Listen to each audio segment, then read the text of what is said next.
Hey guys, right here we have my 12-inch Makita sliding compound miter saw. Now, I bought this a couple of years ago when I moved into this new house, as this was going to be the final miter saw I ever own. Now, the main reason I bought this over anything else was this sliding rail mechanism that comes out the front so it can be closer to the wall, and also people had reviewed this saying it has great dust collection. Now, I'm here to tell you that's a lie, and today we're going to fix it. So the reason I think people say the dust collection is excellent on this machine are because they're kind of duped into believing that it's doing more than it is. Because it has this passive dust collection right here, as well as the active dust collection coming off the blade, and they both merging into one little hose, you think, wow, it's doing double duty. It must be getting all the dust. But in reality, these ports are so narrow inside the machine that there really isn't a lot of airflow. Now, I'm using this plumbed into my 4-inch dust collection piping, which has high volume, low pressure. Maybe the system works better with a shop vac or a dust extractor, I'm not sure, but that's not the way I want to use this. I want it going to my main dust collection. So basically, because these ports are too small, we're gonna need to do away with this entirely. Now, before we start making the enclosure that I'm gonna make to surround this and really get all the air around it, I wanna go ahead and do some tests before we do anything. So I've cleaned up this area. We're going to measure the dust after 10 cuts, before and after we turn on the dust collection, and then after we make our modifications.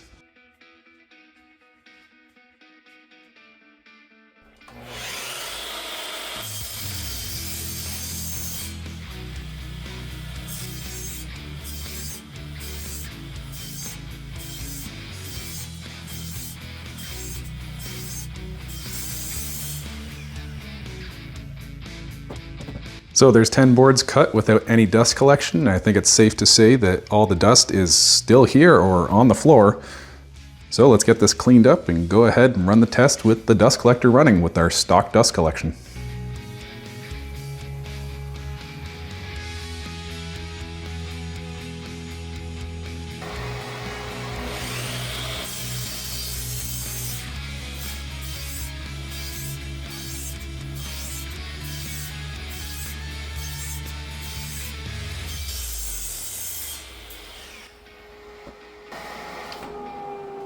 So with the stock dust collection on, you can see that there is far less dust. I would call it maybe 50%, maybe a little bit less, but there is still dust that went flying all over the place and still quite a bit behind. So here's my vision for dust collection around the miter saw, is to basically build an enclosure around it that is semi-removable whenever I need to make like a specialty bevel or miter cut that doesn't quite fit within the confines of this box. We'll have the 4-inch flex pipe here coming into the top of the box, and all the dust collection is going to be sucked up through the top. Now that means a lot of dust is going to settle behind the unit and will need periodic cleaning. However, everything in the air that wants to fly out and everything else, I feel will get sucked back through this area and we'll have a lot less crap all over the shop in general. So we'll get started by disassembling all this stock stuff and start building some kind of enclosure.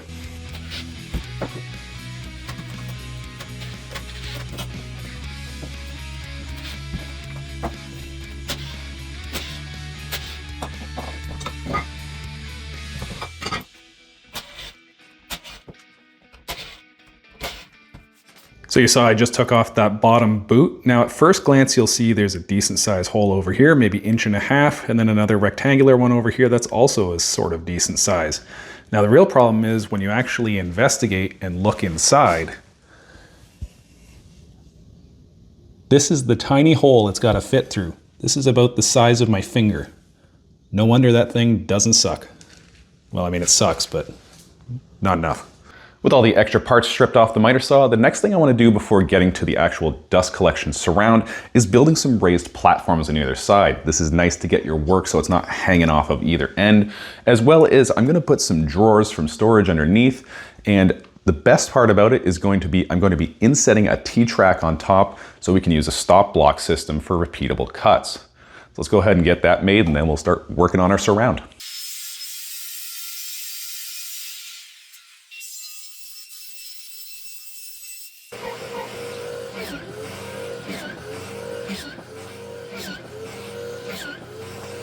So I've got my left end piece clamped in place. I don't want it to move around from the pocket screws going in. And I've got my square, because this corner is a little cut off, just lined up with the front edge, making sure that this is 90 degrees. Then I've got a 16.5-inch spacer for aligning my middle piece, and then subsequently the right side as well. Then we'll get our top slapped on and we can build the drawers after that.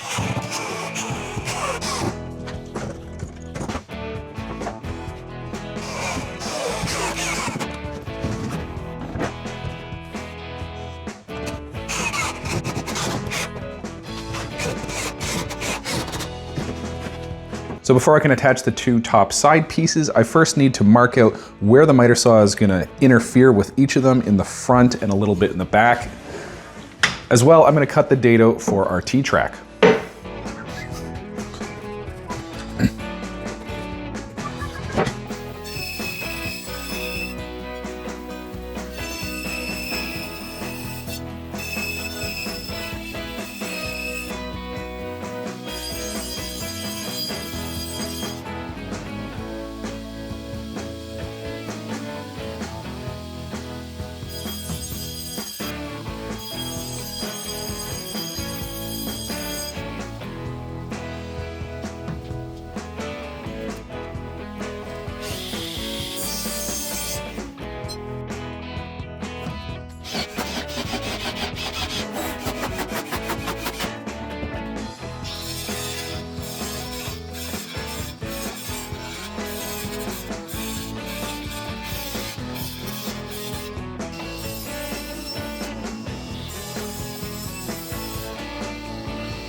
So these are our drawers, 3/4 inch thick around the outside, 2.5 inches tall, and a 1/2 inch sheet of plywood for the bottom. This is simply because this is gonna be strong enough, and these are the scraps that I had laying around.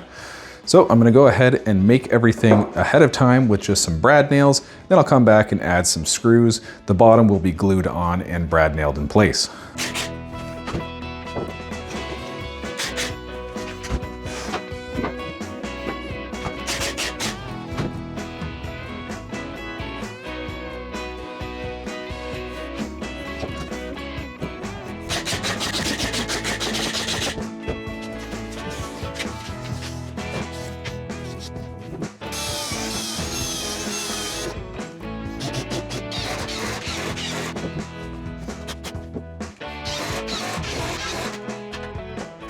So the tops are ready to be installed, but I don't want to do that until I have the drawer slides and drawers mounted, as it'll make everything a lot easier with it exposed and not having to reach in there.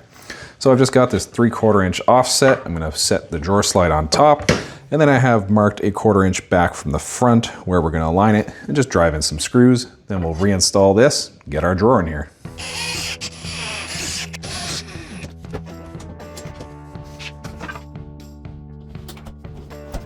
So I've got all 4 of my drawer fronts clamped together, that way I can drill through all of them at the same time, and I've marked out my 3 inches on the center of the drawer for our drawer pulls.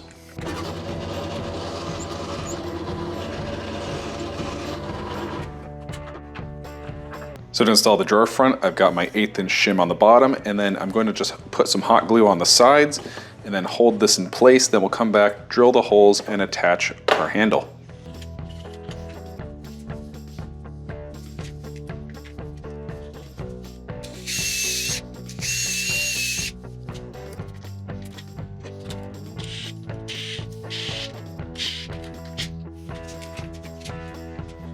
Drawers are done, time to slap on the top. I'm just gonna put it up here, keep it in place with some nails, come back with some 2-inch screws, and then I'm gonna add some silicone along the back and this inside corner here. As you know, the walls weren't quite perfect, I did have to score this to the wall.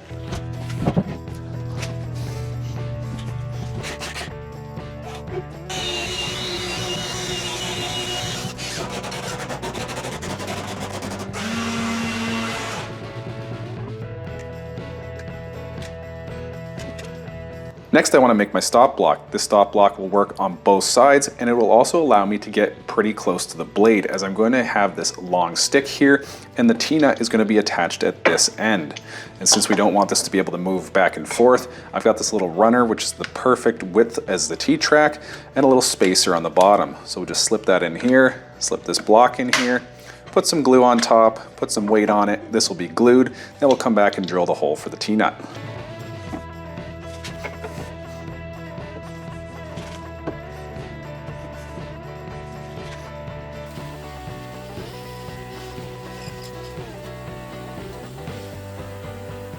So I've got my 5/16 inch T-nut, just slide that in here. We've got our stop block with our guide rail. I did have to make some clearance for the T-nut itself. Just slide that over top. Locks into the T-track, put our washer on, and the star knob that came with the T-nut.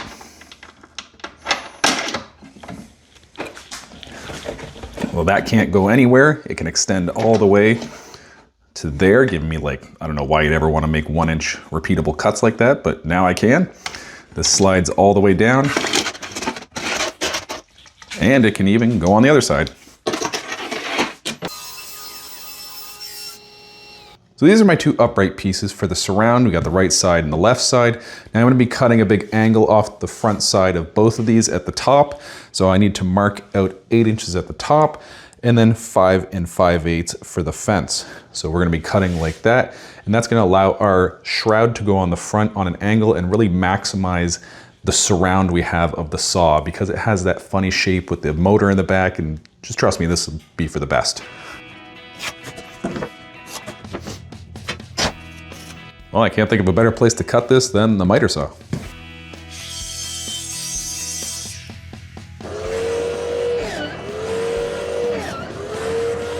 I just drew a line right here on both sides, and I'm going to attach these just with these pocket screws.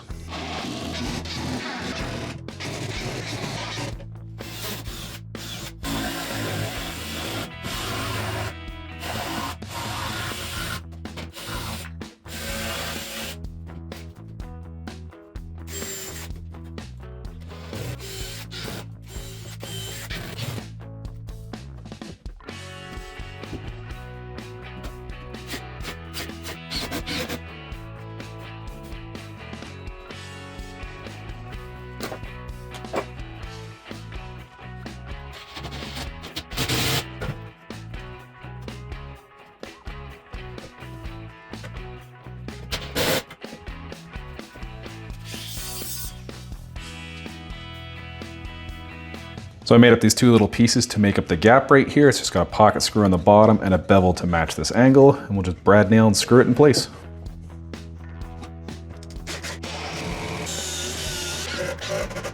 With the front sides and top taken care of, it's now onto this angled front piece here, which is going to be made out of 1/8 inch hardboard, and it's going to be removable and installed by magnets.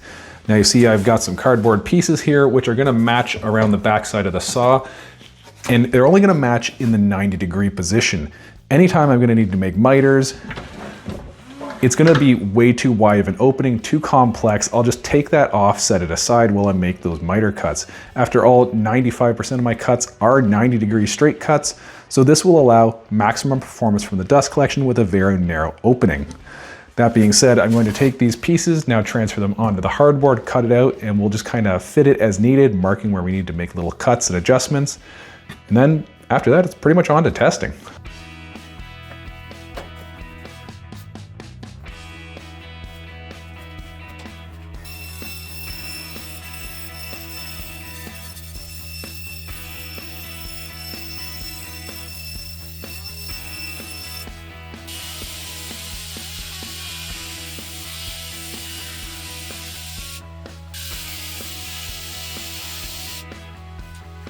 So we're looking at the back side of our shroud here, and you see I've marked out our corners, all 4 corners, and we're gonna install these magnets here. They're countersunk to accept this screw.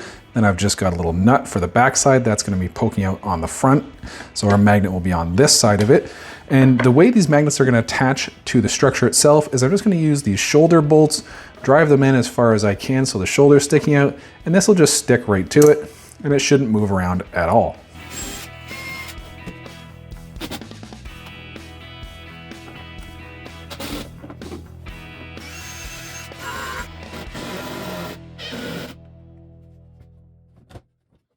So the magnets work great for holding the shroud against the body itself. However, I had to add these 2 3/8 inch pegs to the top to prevent it from sliding down.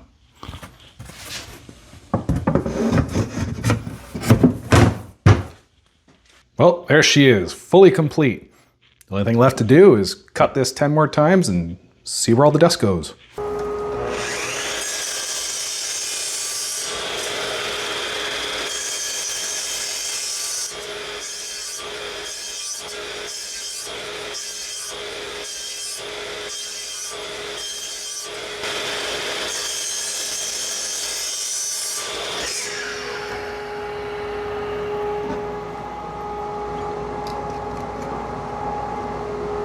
All right, let me take off the hood and we'll take a look.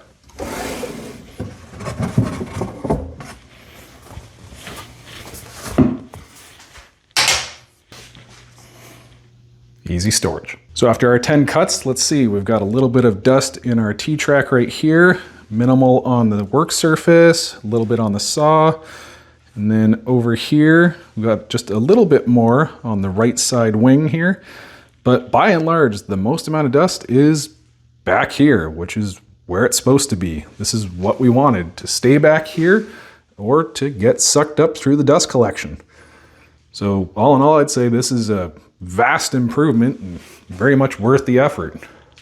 And there you have it, guys. That's my miter saw dust collection and overall functionality upgrade. I hope you enjoyed it and learned something, and we'll see you on the next one.